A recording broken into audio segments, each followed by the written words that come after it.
ये उपदेश है आज के इस समाज पर कि भले आदमी की कोई कीमत रही नहीं है।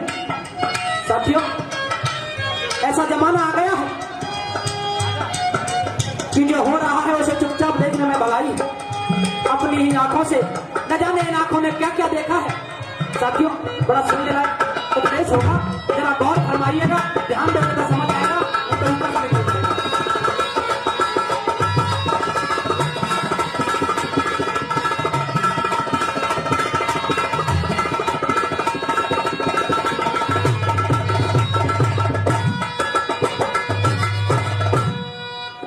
अपनी निगाहों से हमने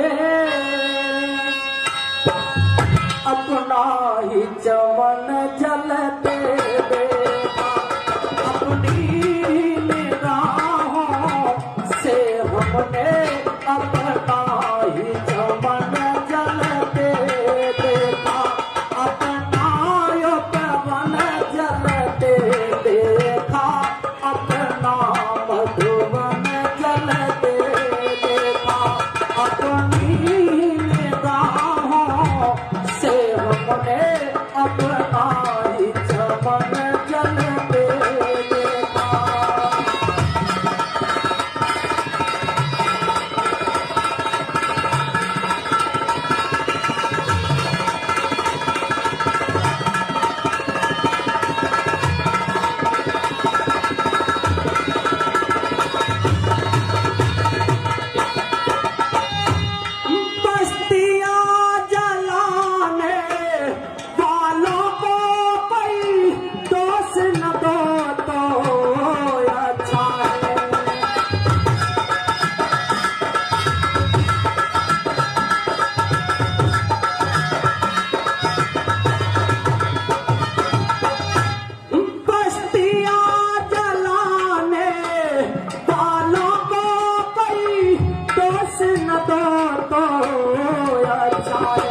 घर के ही चिरागों से हमने ये घर आंगन जलते देखा। अपनी निगाहों से हमने अपना ही चमन जलते देखा।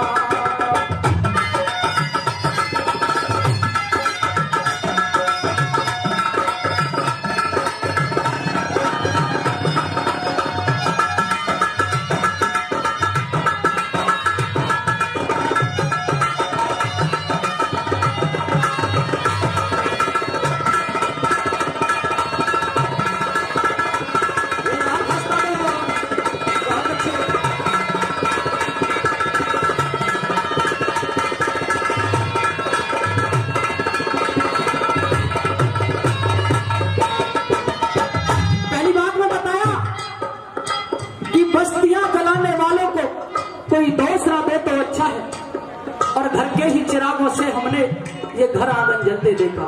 साथियों, जब अपने ही गद्दार निकल आए तो दूसरों पर दोष धरने से कुछ नहीं। अगली बात इससे भी ज्यादा सुनने लायक होगी।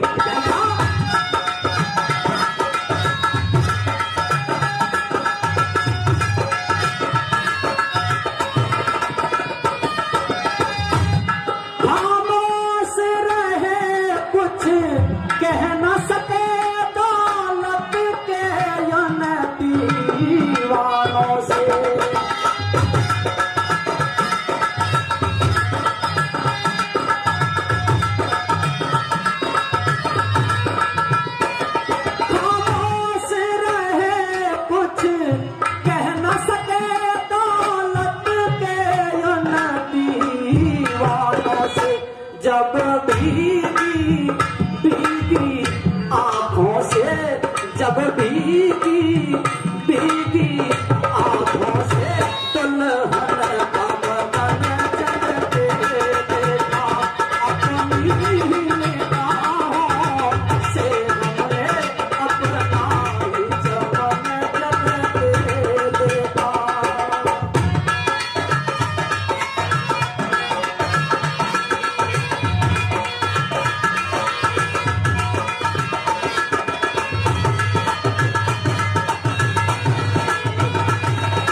लिखने में और दिखने में जितना छोटा होता है, इनकी सोच उतनी ही ऊंची होती है। दूसरी बात में प्रहार किया है इस दहेज प्रथा पर, दहेज की आग पर।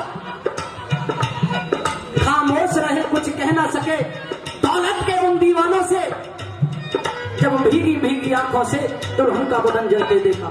साथियों, इस दौलत का नशा ऐसे संसार में ऐसा फैला हुआ है, इस दौलत के पीछे किसी की बहन बेटी को भी जलाकर मार दिया जाता है। साथियों, अगली बात और ध्यान से सुनेंगे। कहता है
लाइन को अगर समझा जाए तो सचमुच में से पूरे समाज की सच्चाई रखती है। तीसरी बात, भगवान तुम्हारी दुनिया में जो कुछ देखा तो ये देखा, क्या देखा?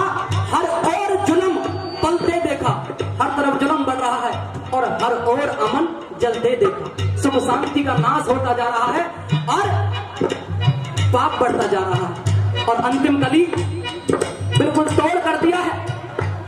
कवि ने प्रहार किया है कि गरीब अमीर के बीच का फर्क क्या होता है। गरीब अमीर के बीच का फर्क बस इतना होता है कि गरीब की अर्थी फूलों से सज कर जाती है, गुब्बारों से सज कर जाती है। भले ही गरीब की अर्थी सादा जाती है, लेकिन जब आग लगती है तो अमीर भी नंगा लेटा होता है और गरीब भी। क्या लिखा?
बहुत बहुत धन्यवाद।